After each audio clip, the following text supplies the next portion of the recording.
Hey guys, Angus here, bringing another Airsoft review. Today we're going to be taking a look at the CyberGun licensed Foreign Legion FAMAS F1. If you're a beginning Airsofter who's always wanted a bullpup rifle but could not afford them due to the higher cost, this budget bullpup may be the gun for you. If you're interested in purchasing the product after you watch this review, be sure to click the link down below in the description to airsoftstation.com. You can purchase this gun on sale now for $135. With that being said, let's get into the review of the CyberGun licensed FAMAS.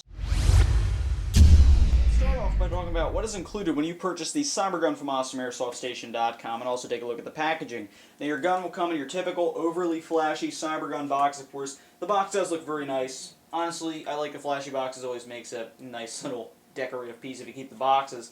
And you got your picture of the gun on here, like with basically all CyberGun boxes. You got two pictures of guys with FAMAS on here. Got a bunch of stats down there with the back system in it, which is just your normal standard hop-up. It also tells you your overly ridiculous feet per second of 466, which this gun does not shoot. It shoots out of .12s, and we have chronoed this gun at about 380, 400 feet per second with .2 grams, so you should be shooting. Let's go ahead and take the box top off and see what your packaging looks like. Now, when I take the box top off, this is what you should see. With the exception of the box, it will be coated in an airtight plastic wrapping, allowing your gun the best protection during shipping.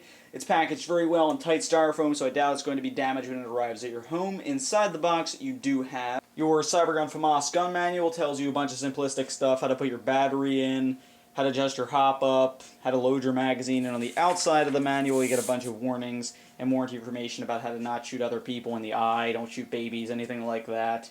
And, it's just your basic simplistic manual. Then I thought this was really cool. It's a nice catalog with a bunch of the stuff CyberGun sells. It's just all gear, accessories, all that different stuff. It's kind of cool to look at. And then there's another folded up catalog detailing a bunch of the guns CyberGun sells, a lot of their pistol collection. And again, this is another cool little thing to look at. Then there'll be a 300 milliamp output small type trickle charger. Again, wouldn't really recommend using this. It started to get hot when I was charging the battery with it.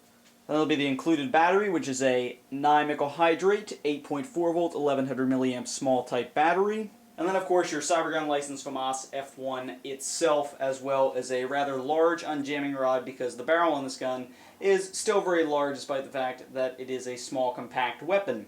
Now, when you first pull this thing in the box, your first impression is probably going to be about how plasticky it is, and you're probably not going to like the feel at first, but I will be honest, that's exactly how I felt when I pulled it out of the box. I said, this thing is crap. I called up God's Airsofters, Delta 1, he laughed at me so hard because I was complaining about how much I wanted a FAMAS.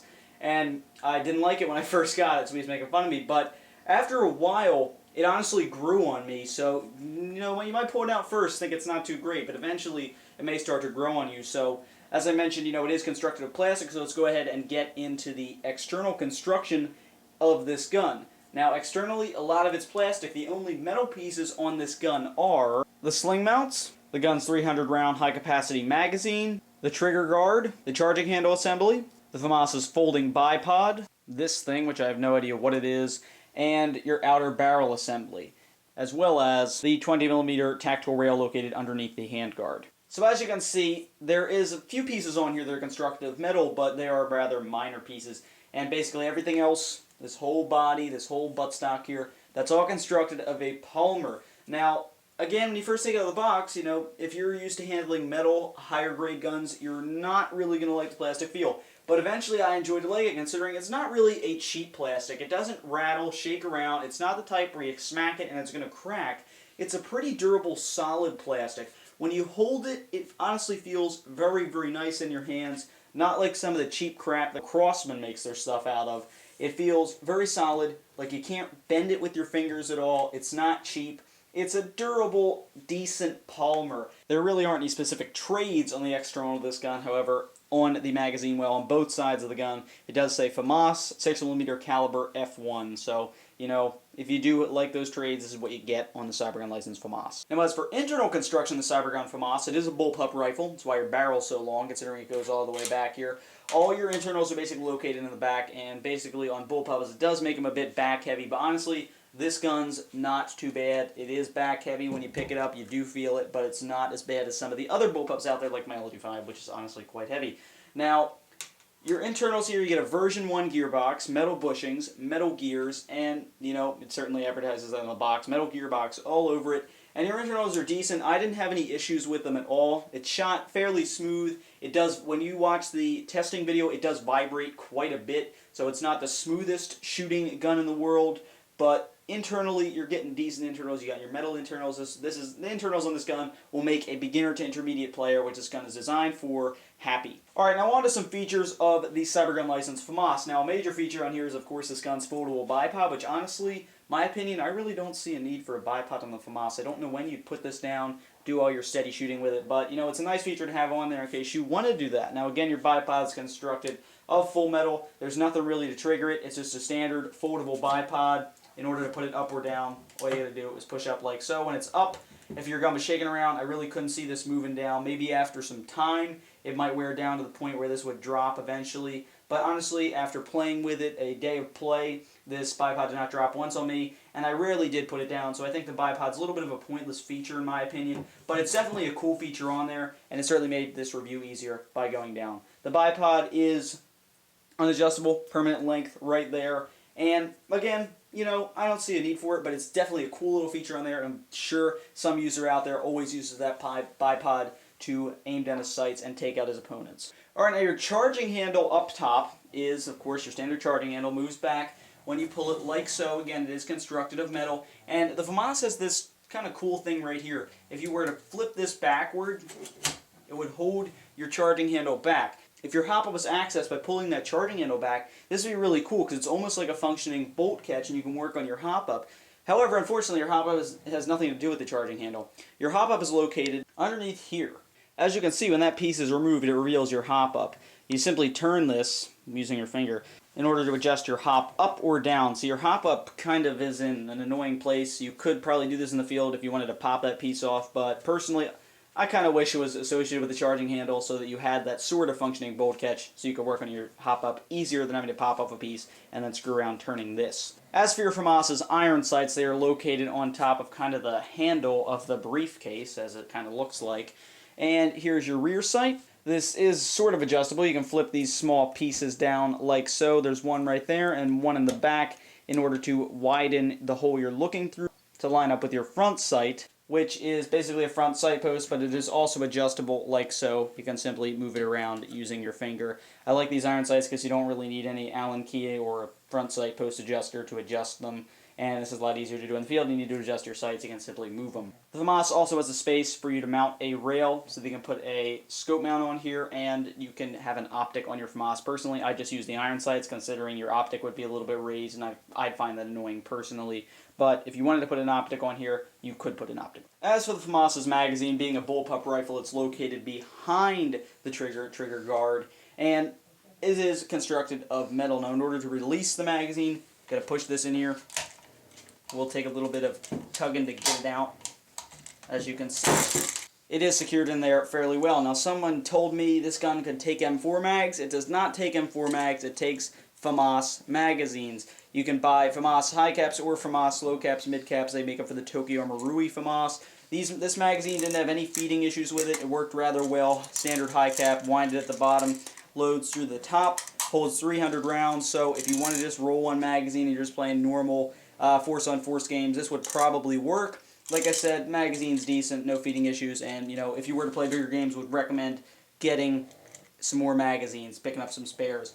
Again, only takes FAMAS magazines. Putting it in does take a little bit. Just listen for the click, and once you hear the click, the magazine is in the gun. The FAMAS's fire selector switch is located underneath the buttstock of the gun. Now, this is standard basically with a bullpup rifle, except sometimes they're on the side, up here, but this one is located underneath the gun. Now, it has three settings. You have your off, which is when the selector switch is pushed all the way to the right side of the gun. In the middle is single shot, push it up like so you're on semi-automatic, and all the way to the left of the gun is fully automatic. This gun does have a rather slow rate of fire on full auto at about 500 rounds per minute with the included battery. The selector switch is in a unique position, which is cool. It might be difficult for some to change that. With me, it honestly wasn't all that hard. Just reach back, considering I'm used to shooting bullpups, and change it, but to some it may be a little bit difficult. Another cool, nifty little feature of the FAMAS, kind of unique, is this small compartment located in the pistol grip. Simply open it up like so, and you have a small compartment in there. You can store probably, you know, some Allen keys, maybe some spare batteries for something you're carrying around, you know, maybe a couple of cigarettes if you smoke. Now, as for how to put your battery into the gun, this is a fairly simple process compared to some other guns, but it is a little bit more difficult than simply putting your battery in the stock.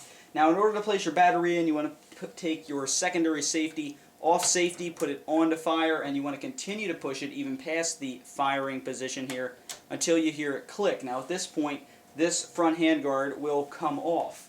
When it comes off, simply pull it off like so. As you can see, your front handguard does have a nice 20mm rail down here, so you can mount a foregrip or a grenade launcher on here, flashlight, laser, whatever you want. Customization, always a plus. And once this handguard is off, it reveals a small type connector for you to attach your battery. Now, inside of the handguard, you have this foam strip. You want to take this out. I'd recommend taking it out when you first get it. I even had trouble getting the small 8.4 in there with that in, and once this is taken out, you can house a larger battery. In order to put your handguard back on, it's roughly the exact same process. Make sure your wires are tucked in there, and push it and simply slide it back on into place. Alright, now that we've covered the external, internal, and features of this CyberGun license FAMAS, let's get into the final conclusion of this review. Now, first thing I want to say, this is a gun more geared towards beginner, intermediate players, or just bullpup collectors like myself who just want to own a FAMAS. The only other companies that make a FAMAS are JP and Tokyo Marui. Tokyo Marui kind of hard to find. So CyberGun 1, probably your best bet if you're looking to get a FAMAS. Now, this gun's external construction is mainly of a very durable, very solid polymer, but that's basically what the entire gun is constructed of, with those minor exceptions of the bipod, the barrel assembly, charging handle, trigger guard, magazine, slings, all that stuff. Externally, it's plastic, but it's a solid plastic. Internally, you get your version 1 gearbox, metal gears, metal bushings.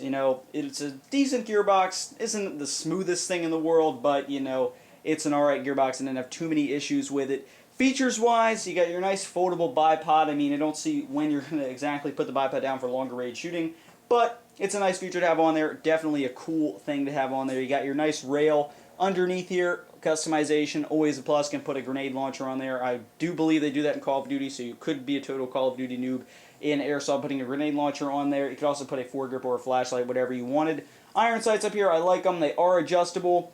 They're on the handle of the briefcase, as I said earlier. You do have an area in here to mount a scope mount, so you could put an optic on there if you wanted to. Again, I don't really see the need for an optic. I kind of just like the iron sights themselves. Battery space is kind of limited on this gun. You just got to take that foam strip out. You should be able to house a bigger battery. Battery stored down here in the handguard. Putting it in, pretty easy. You could probably do it while you're under fire in the field. Charging handle, no functional purpose at all, because hop-up's located back here behind this small plate. All you got to do is pop this off, and then you got to turn it. Kind of a harder thing to do, but it is located underneath there for some weird reason.